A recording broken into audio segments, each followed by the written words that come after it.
Pannier-Runacher, parlons des vaccins. Grande préoccupation déjà des Français. Vous allez vous retrouver devant l'urgence vaccinale. Ne pas réitérer ce que vous nous avez fait vivre avec les masques.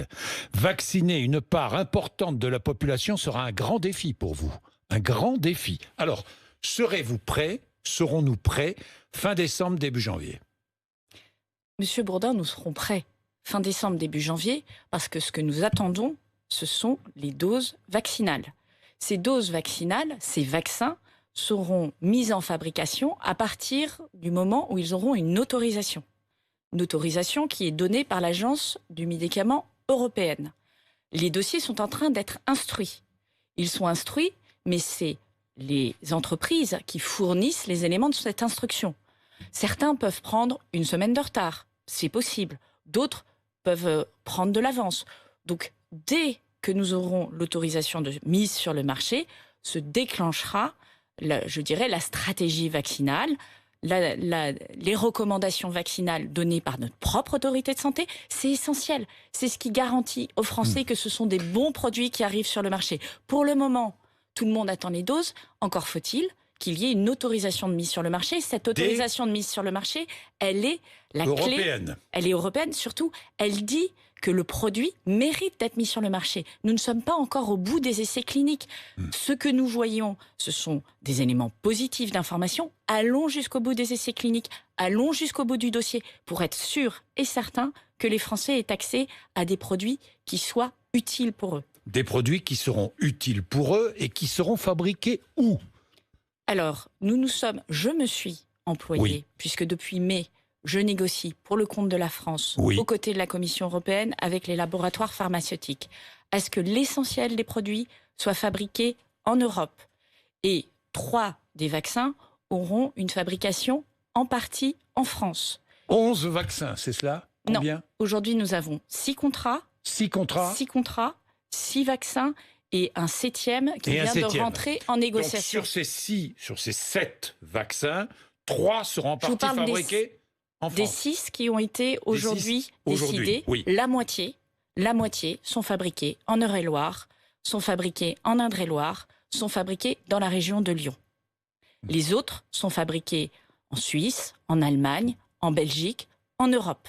C'est ça qui compte pour nous, c'est que cette fabrication soit européenne. Et je signalais que les 2 vaccins qui sont fabriqués, 2 des 3 vaccins qui sont fabriqués en Europe, c'est suite à un accord, en France, c'est suite à un accord de la semaine dernière. C'est-à-dire que nous travaillons à améliorer, à renforcer la base française. Je travaille à renforcer la base française de fabrication des vaccins. Bien. Est-ce que vous travaillez aussi sur des sites de vaccination? Des sortes de vaccinodromes, si je puis dire. Parce que les Allemands ont déjà sont en train d'installer sur un aéroport désaffecté de Berlin un immense centre de vaccination. Est-ce que ça existera en France? Ça, ce sera le ministère de la Santé qui le précisera. Oui. C'est là où moi, je lui passe la balle. Mon travail, c'est de négocier les meilleurs vaccins dans la plus grande transparence, avec le meilleur travail scientifique. Nous sommes le seul pays à avoir un comité scientifique de vaccins. Ce comité scientifique s'est d'ailleurs imposé à la Commission européenne parce qu'ils ont trouvé l'idée extrêmement intéressante et les avis du comité scientifique français sont communiqués à la Commission européenne et pour avoir les doses qui sont livrées à un ou plusieurs points de livraison en France. Alors justement, la livraison, il va falloir organiser cette logistique. Agnès Pannier-Runacher, ça va être très compliqué, non? Je ne sais pas comment allez-vous faire. C'est une première discussion avec les laboratoires pharmaceutiques. Nous avons par exemple une discussion avec BioNTech Pfizer qui a accepté de livrer dans 130 points de livraison. En France, 130 points de livraison. Points de livraison en France, qui sont en train d'être définis par le ministère de la Santé. Et je veux donner une précision.